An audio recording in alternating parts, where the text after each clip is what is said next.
Assalamualaikum everyone, welcome back to my channel. Today I am going to do a much requested video जिसकी मुझे बहुत ज़्यादा Instagram के ऊपर requests आ रही थी from all the mommy followers और वो चाह रही थी कि मैं कुछ उनके साथ reading tips या guidelines शेयर करूँ कि बच्चों की reading habit कैसे develop हो सकती है. So मैंने कहा चलें जी आज मैं थोड़ी सी tips दूँगी. Basically मैं कोई expert नहीं हूँ, मैं सिर्फ और सिर्फ वो चीज़ें शेयर करूँगी जिन चीज़ों ने मुझे help किया है and they might help you also. So बहुत ही बेसिक और बहुत ही आसान चीज़ें हैं, इतनी कोई मुश्किल चीज़ नहीं है जो कि किसी भी मदर के लिए मुश्किल हो, क्योंकि मैं पर्सनली भी इस चीज़ पे बिलीव नहीं करती कि बहुत ज़्यादा कॉम्प्लिकेटेड चीज़ें जो है वो अप्लाई करके या प्रैक्टिस करके बच्चों को कुछ सिखाया जाए. मेरी कोशिश ये होती है कि जो ईजी टू अप्लाई और ईजी टू प्रैक्टिस चीज़ें हैं जिनको बच्चे भी इंजॉय करें और अंडरस्टैंड करें, वो चीज़ें करनी चाहिए. उसी से बच्चे के अंदर रीडिंग हैबिट डेवलप होती है और रीडिंग में इंटरेस्ट भी होता है. So I will start with the time जिस वक्त my daughter already could identify alphabets. So alphabets को वो already identify कर सकती थी because reading का पहला step obviously ये है कि identification हो alphabets की. तो once your child is able to identify कि A कौन सा है, B कौन सा है, capital and small दोनों, तो उसके बाद आप फिर reading की practice उनको करा सकते हैं. because पहला step ये है कि आप उनको alphabets की पहचान कराएं, which आजकल के बच्चे बहुत आसानी से कर लेते हैं. एक तो जो है वो YouTube और मोबाइल गेम्स और इस तरह की चीज़ें बहुत सारी अवेलेबल हैं जिनके थ्रू आप प्रैक्टिस करवा सकते हैं बच्चे को कि अल्फ़ाबेट कौन सा है. और थोड़ी सी गाइडेंस अगर मदर करे तो वो घर में भी बच्चा सीख सकता है, और अगर बच्चा प्री स्कूल जा रहा है तो देन डेफिनेटली वो तो फिर काफ़ी आसानी से अल्फ़ाबेट्स को रिकग्नाइज कर लेता है. सो यहाँ से आगे वाले स्टेप्स के ऊपर मैं आप लोगों को अपनी कुछ टिप्स शेयर करूँगी. So once the child is able to identify different alphabets, उसके बाद आपने स्लोली एंड ग्रेजुअली दो लेटर्स के वर्ड्स को उसके सामने रख के फोनिक्स के थ्रू आइडेंटिफाई करवाना है और कंबाइन करवाना है. For example N, F, M, इस तरह की चीज़ें, यानी कि A M, A P, A N, इस तरह की चीज़ों को दो लेटर्स के साथ आपने दोनों की साउंड्स को ब्लेंड करवाना है. सो ब्लेंडिंग स्टार्ट होती है 2 लेटर वर्ड्स से. 2 लेटर वर्ड्स कोशिश करें ऑफ, इट, उनको ज़रा आप बच्चे को हर रोज़ 10 या 15 मिनट्स विल बी इनफ. आप बच्चे के ऊपर कोई प्रेशर ना डालें, बहुत ज़्यादा उसको सप्रेस ना करें कि जी ये चीज़ तुमने करनी ही करनी है. Some days if the child even says कि आज नहीं करना, प्लीज़ छोड़ दें, उस दिन ना करवाएं. क्योंकि सबसे बड़ा जो हम सब मदर्स का मसला है, ठीक है, इंक्लूडिंग माई सेल्फ, कि हम लोग ना बच्चे को थोड़ा सा ज़्यादा प्रेशराइज करने की कोशिश कर रहे होते हैं. वो हमें खुद भी नहीं पता चल रहा होता कि हम कर रहे हैं, but we are doing it. तो मैंने तो कॉन्शियसली इस चीज़ को कंट्रोल किया और ऑलमोस्ट एलिमिनेट कर दिया है इस चीज़ को मैंने. लेकिन if you guys are still practising it तो इसको थोड़ा सा मिनिमाइज़ करें, एलिमिनेट करें. बच्चे के ऊपर प्रेशर ना डालें कि जी आपने आज ये चीज़ करनी ही करनी है. आप 4 दिन अगर बच्चा कर रहा है और एक दिन वो कहता है आज नहीं करना, उसको अंडरस्टैंड करें, उसको छोड़ दें. अभी कौन सा वो मास्टर्स कर रहा है कि आपने एग्ज़ाम्स की डेट है और वो सारी चीज़ें फॉलो करनी है. सो ऐसे लेके चलें ब्लेंडिंग को या रीडिंग को कि it is a game, it is not a task. अगर आपने टास्क वाली बच्चे के ऊपर वो डाली ना कि तो बच्चा उससे फ़ौरन ही भागना शुरू हो जाएगा. सो सबसे पहला स्टेप तो ये है, ठीक है. देन आपने 2 लेटर वर्ड्स के साथ उसकी प्रैक्टिस कराएं. 2-3 वीक्स यू ऑटोमेटिकली नो कि आपके बच्चा कितनी देर में, कितने दिन में पिक कर रहा है एक चीज़ को, ठीक है. फिर आपको खुद ही पता चल जाएगा कि आपने अगले स्टेप पे जाना है अभी या नहीं जाना है. अगर 2 लेटर में वो ज़्यादा टाइम ले रहा है, उसको लेने दें. कोई ये कंपैरिजन करने की ज़रूरत नहीं है कि भाई फलाने के बच्चे ने तो 2 दिन में पढ़ना शुरू कर दिया, मेरा बच्चा नहीं कर रहा. तो ये जो कंपैरिजन है ना, ये हम सारी मदर्स अक्सर रैंडमली कभी ना कभी वॉलेंट्री और इनवॉलेंट्री करते हैं. लेकिन please please please do not compare your kids with another child. Even don't compare your own kids with each other. यानी एक से ज़्यादा बच्चे अगर घर में हैं ना, तो उनको भी प्लीज़ कंपेयर ना करें. हर चाइल्ड का अपना इंटरेस्ट है, अपना एप्टीट्यूड है, अपना लर्निंग कर्व है, अपना जो है वो पेस है, ठीक है. So this is very important. 2 letters वाला जैसे ही आपने देखा, आप इंटरनेट पे बहुत सर्च कर सकते हैं कि 2 लेटर वर्ड्स कितने हैं, यानी पूरी लिस्ट निकाल लें आप बेशक, और वो लिस्ट में से 4 वर्ड आप बच्चे को प्रैक्टिस कराते जाएं. एक वीक आप 4 वर्ड्स कराएं, उससे अगले वीक you'll नो कि आपने 3 दिन बाद नेक्स्ट पे मूव करना है या हफ्ते बाद करना है या जो भी है. Once the child is able to identify the alphabets and blend the sounds of 2 letter words, उसके बाद आप 3 letter words पे आ जाएं. 3 letter words की भी लिस्ट निकाल लें इंटरनेट से, आपको आसानी से मिल जाएगी. बहुत सारे मॉन्टेसरी के रिसोर्सेज अवेलेबल हैं ऑनलाइन. 3 letter words की निकाल लें और उसके बाद आप उसको लिख के भी, यानी कि लिख के दिखाएं. जैसे मैट आपने पेपर पे लिखा MAT, वो उसको बैठ के कराएं, यानी कि सिर्फ और सिर्फ प्रिंटेड वर्कशीट्स के ऊपर नहीं, लिखा हुआ भी आप उसे पढ़ाएं, ताकि उसे जो है ना प्रिंटेड फॉन्ट के अलावा रिटन वाली चीज़ों की भी समझ आएगी। जैसे मैंने लिखा है MAT, मैं इस तरह से अपनी बेटी को प्रैक्टिस कराती थी कि MAT मैं अपने हाथ से लिख के उसको दिखाती थी कि ये है, ये पढ़ो, ये क्या है, ब्रेक करो, MAT। पहले आपको 2 लेटर वर्ड्स क्योंकि सिखाए हुए थे पहले, तो M को साइड पे कर दें, एट को बताएं AT ये क्या है, वो कहेगी एट, तो देन आप कहेंगे इसकी बिगिनिंग में आप साउंड लगाएं म की, तो क्या बनेगा। सो इस तरह से आप slowly and gradually 3 letter word पे आएँ। 3 लेटर वर्ड के लिए कुछ रिसोर्सेज भी मैं आपको शेयर करूंगी जो मेरी बेटी के स्कूल में भी हो रहे थे और मैंने घर पे भी उससे प्रैक्टिस करवाई। सो उन दिनों में ये हो रहा था कि क्योंकि ड्यू टू कोविड कभी क्लास ऑनलाइन चली जाती थी, कभी इन पर्सन चली जाती थी।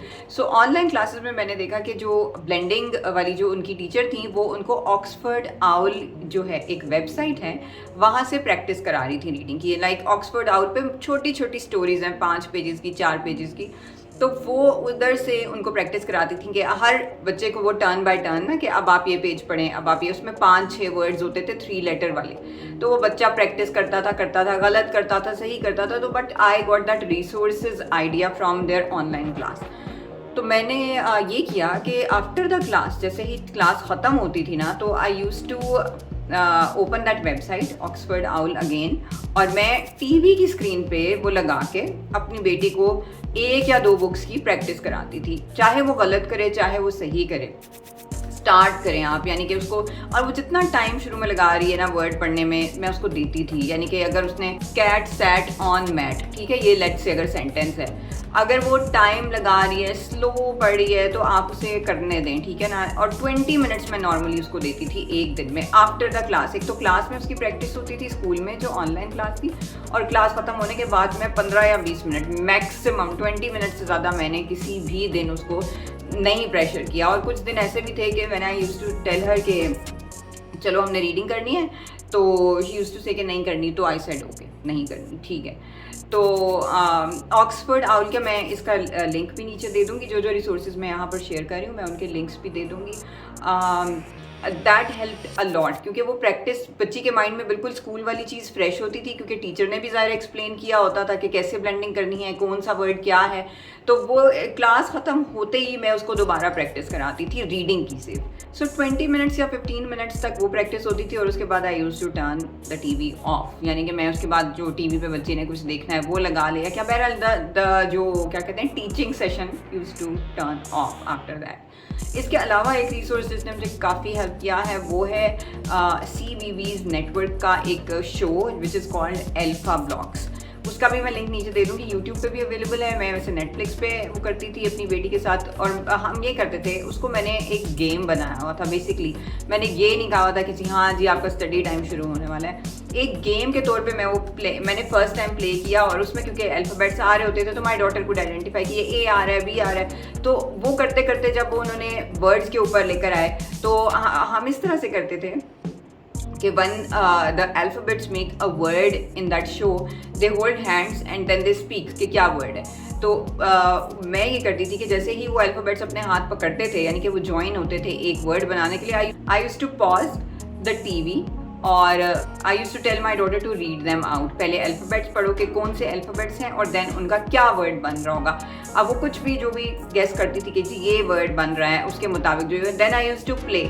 और मैं नहीं बताती थी कि आपने सही पढ़ा है या आपने गलत पढ़ा है। वो जब मैं उसे पॉज से प्ले पे लाती थी, तो वो ऑटोमेटिकली लेटर्स खुद बता देते हैं कि जी क्या वर्ड बनता है इन 2 को कंबाइन करने से या इन 3 को कंबाइन करने से। तो ये वाला काम मैं उसके साथ करती थी वीक में तकरीबन 2 दफ़ा, नॉट एवरी डे, हर रोज़ नहीं करती थी, because I didn't want to overwhelm the child a lot and I wanted her to think of it as a game, not as a pressurised thing कि जी हाँ ये मैंने रोज़ करनी है, जी it is part of my time table, नहीं। तो उसका भी मैं लिंक नीचे दे दूँगी अल्फ़ा ब्लॉग्स का। अल्फ़ा ब्लॉग्स के साथ ही CBeebies का एक नंबर ब्लॉग्स भी आता है। Actually my daughter was more interested in the number blogs, जिसमें प्लस माइनस वगैरह वाली चीज़ें आती, बट मेरा फोकस था कि पहले रीडिंग अगर बच्ची को आ जाएगी ना, तो देन वो बाकी सारी चीज़ें ज़्यादा आसानी से कर सकेगी। तो आई वॉन्टेड कि वो पहले रीडिंग करे, मैं ज़्यादा अल्फ़ा ब्लॉग्स उसको दिखाती थी। सो अल्फ़ा ब्लॉग्स की वजह से भी काफ़ी फ़ायदा हुआ। अल्फ़ा ब्लॉग्स ऐसे करते थे कि हम खाना खा रहे होते थे, because we have the same lounge, और वही we have our our dinner in the lounge. तो खाना जैसे ही शुरू करते थे हम, मैं वो लगा लेती थी और 30-35-40 मिनट्स तक हम वो खाना भी साथ खाते रहते थे और मैं पॉज करती थी, प्ले करती थी, पॉज करती थी, प्ले करती थी, हर एक वर्ड की बेटी को प्रैक्टिस कराती थी। मैंने बहुत दफ़ा ये चीज़ कराई उसको रिपीटेडली।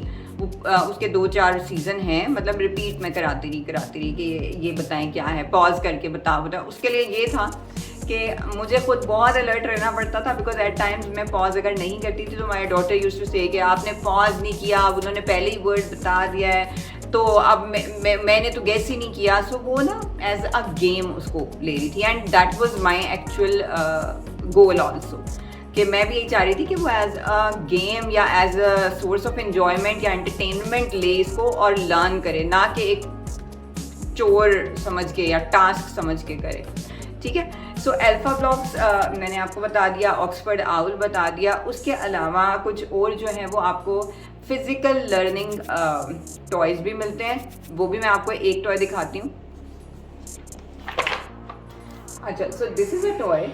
इसमें क्या है मैं आपको बताती हूँ। इसमें जो है वो साथ आते हैं कुछ कार्ड्स, ठीक है, कार्ड्स हैं जिनके ऊपर अल्फ़ाबेट्स लिखे हुए हैं और लिखा हुआ है कि ये क्या है, और साथ ही इसके आते हैं इस तरह के ब्लॉक्स। इन ब्लॉक्स के ऊपर अल्फ़ाबेट्स लिखे हुए हैं और यहाँ पे 4 एज यू कैन सी, ये 4 जो है बॉक्सेस हैं। So what you have to do is, बहुत ही easily available toy है। It was actually not bought by me, ये मेरी बेटी को I think it was given to her by her nano.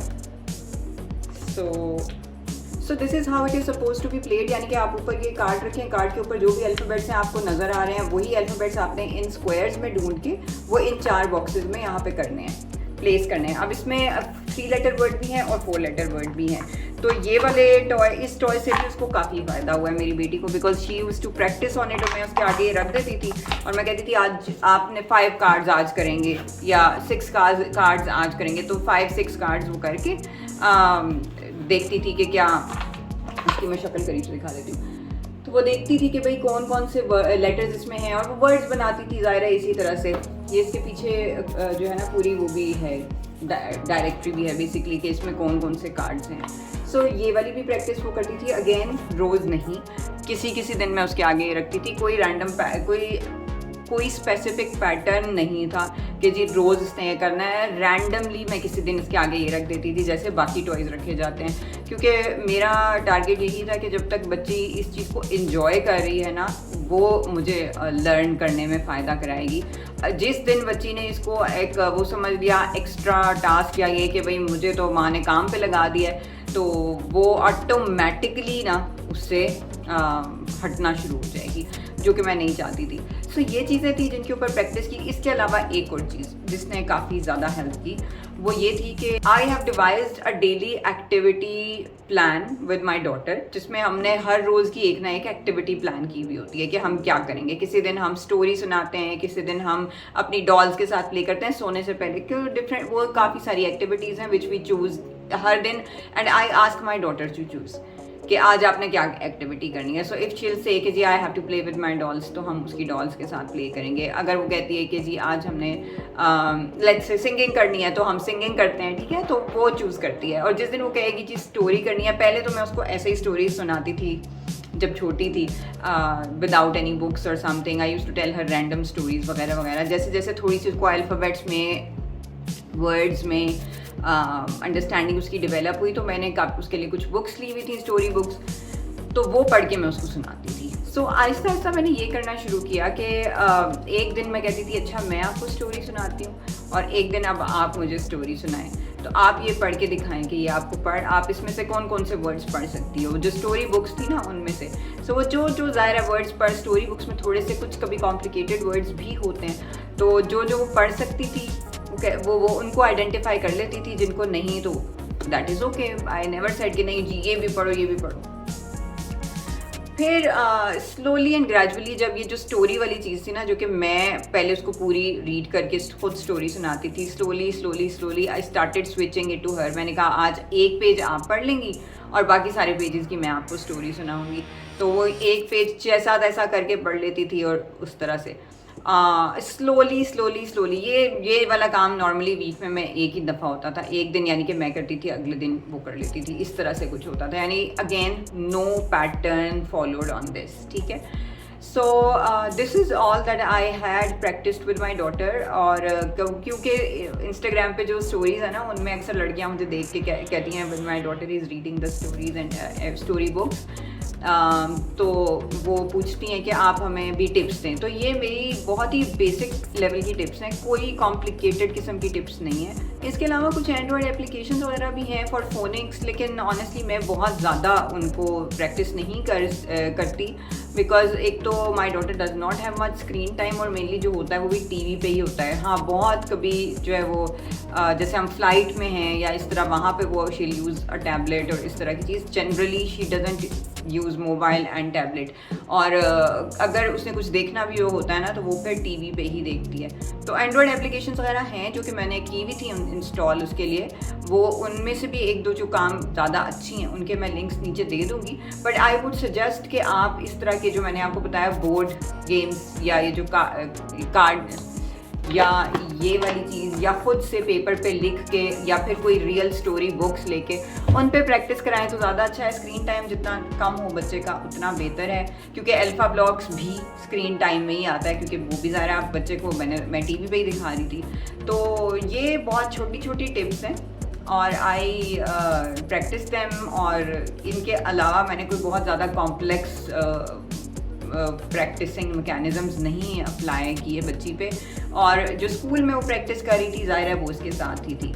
तो obviously if your child is in school में तो वो पढ़ रहा है, और आप उसको घर आके री-इन्फोर्स कर रही हैं, तो that makes the child learn even better. I don't have any experience of 100% home schooling the kid, लेकिन अगर आप होम स्कूलिंग भी कर रही हैं तो ये जो टिप्स मैंने दी हैं, दे माइट हेल्प यू। लेकिन my daughter was also going to the school and I was doing this at home with her also, तो दैट्स वाई मैं चाह रही थी कि मैं अपनी टिप्स भी शेयर करूं। सो आई रियली होप कि माई tips will help you, because बहुत ज़्यादा कोई मुश्किल चीज़ें हैं ही नहीं, बहुत ही आसान चीज़ें हैं, और आई डोंट थिंक कि किसी को भी ये प्रैक्टिस करने में कोई मुश्किल होगी। अगर तो आप लोग ये ऑलरेडी प्रैक्टिस कर रहे हैं और still the child has a hard time in learning, थोड़ा सा कंसिस्टेंट रहें। प्लीज़ कभी भी अपने बच्चे को डम ना कहें, प्लीज़ कभी भी अपने बच्चे को स्टूपिड या डम ना समझें। अगर वो एक चीज़ में स्लो है, इट डज़ नॉट मीन कि वो बाकी सारी चीज़ों में भी स्लो ही होगा सारी ज़िंदगी में। हर बच्चे का अपना पेस होता है, अपना टाइम लेता है, और वंस आपको थोड़ी सी इसके ऊपर हार्ड वर्क करनी पड़ेगी। अगर आप वो कर लेते हैं तो then obviously the child will improve his pace also. थोड़ी सी अपनी स्ट्रैटेजी चेंज कर लें। अगर आपको लगता है कि जो अभी आप प्रैक्टिस कर रही हैं उससे बच्चे को नहीं फ़ायदा हो रहा, स्ट्रैटेजी थोड़ी सी फ़र्क कर लें। जैसे मैंने बताया कि आप फिक्स्ड टाइम करके बच्चे को वो ना करें कि जी चलें जी पढ़ाई का टाइम शुरू हो गया। So try to do it like a game, ठीक है ना, गेम की तरह आप इसको चलाएं, सो दैट बच्चा उसमें इंटरेस्टेड भी रहे। मेरी इन प्रैक्टिस के बाद ये फ़ायदा ज़रूर हुआ है कि my daughter can read all the story books and even the boards on the roads and the subtitles of her favorite movie also. तो these trips definitely work, लेकिन अगर थोड़ा सा आपको भी थोड़ी सी पेशेंस और कंसिस्टेंसी की ज़रूरत होगी। एक और टिप मैं देना चाहूँगी जो कि मैं अपनी बेटी के साथ प्रैक्टिस करती थी। देखें, मूवीज़ या जो कार्टून्स हैं वो सारे बच्चे देखते हैं और सबको बड़ा शौक भी है देखने का, और वो उनके लिए इंटरेस्टिंग चीज़ भी है। अब उसमें मैं ये करती थी, I use to turn the volume off, यानी टीवी का वॉल्यूम ऑफ कर देती थी, और नीचे जो सबटाइटल्स आ रहे होते थे ना, मैं पॉज कर देती थी। मैं कहती थी अच्छा पढ़ेंगे क्या कह रहे हैं।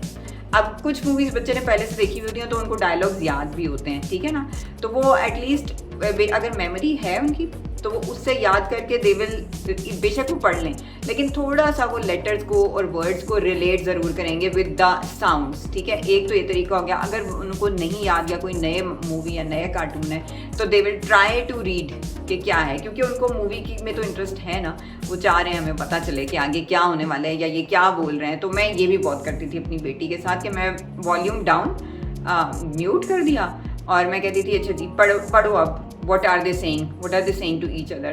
so वो नीचे पढ़ेगी C A ख ए न कैन सो वो नीचे सबटाइटल्स को पढ़ने की कोशिश ज़रूर करता है बच्चा, ठीक है, अटेम्प्ट करता है। The actual thing is to basically attempt to read. जब बच्चा अटेम्प्ट करता है ना तो वो कहीं ना कहीं ज़रूर पहुंच जाता है। सो ये भी एक बड़ी इंटरेस्टिंग टिप है जो कि मैंने प्रैक्टिस की थी।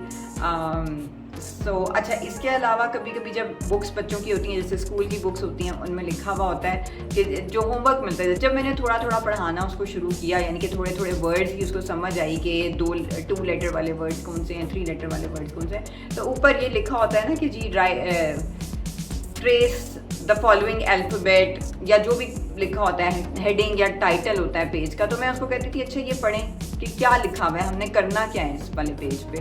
तो वो कोशिश करती थी उनको पढ़ने की, स्लोली स्लोली स्लोली, किसी दिन गलत पढ़ा, किसी दिन सही पढ़ा, finally the kids get there, ठीक है। तो these are my tips. I hope कि इन सब टिप्स का आप लोगों को कोई फ़ायदा होगा। और जो मेरी बहुत सारी फ्रेंड्स ने मुझे बड़े टाइम से ये कहा हुआ था कि भाई ये वाली तुम वीडियो करो, क्योंकि रीडिंग हैबिट डेवलप करना बच्चे के लिए एवरी मदर वांट्स के जितनी जल्दी जो है वो बच्चा अपने उस पे आ जाए। एवरी मदर वांट्स के बच्चे की जो है ना वो रीडिंग हैबिट अच्छी हो। तो अब ये है कि माई डॉटर एट टाइम्स खुद से कहती है आज रीडिंग डे है, आज हमने रीडिंग करनी है। सो इस तरह की चीज़ें हैं। इसके अलावा आप कुछ ना कुछ जो रीडिंग के साथ कुछ रिवॉर्ड्स भी एसोसिएट कर सकते हैं, यानी कि आप अगर उसे कहें, जैसे मैं कभी अपनी बेटी को कहती थी कि अच्छा अगर आपने ये आज पूरी बुक पढ़ ली ना, पूरी स्टोरी पढ़ ली, तो आपको फिर कल मैं कोई चीज़ दूंगी। अब वो कुछ भी हो सकती है, यानी कि maybe a new pencil box, maybe a new hair band, कुछ भी चीज़, आज whatever your kid likes, ठीक है। तो थोड़ा सा शुरू में बच्चे को इन्वॉल्व करने के लिए, क्योंकि हम उसको एज अ गेम लेके चल रहे हैं ना, एज एन एक्टिविटी लेके चल रहे हैं, नॉट एज अ टास्क, तो उसको थोड़ा सा रिवॉर्ड भी करें शुरू में, जिससे उसकी हैबिट डेवलप हो। आपका काम सिर्फ उसकी हैबिट डेवलप करना है, बाद में बच्चे ने खुद ही कहना मैंने पढ़ना है, ठीक है।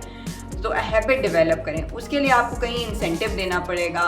कोई आप उसको फेवरेट मूवी दिखाने ले जाएं, उसे कहें कि जी कल मैं अगर आप ये वाली पढ़ लेंगे तो मैं कल आपके ये रिवॉर्ड दूंगी, जो भी चीज़, जो भी incentive whichever the kid likes. So ये भी एक स्ट्रेटजी है।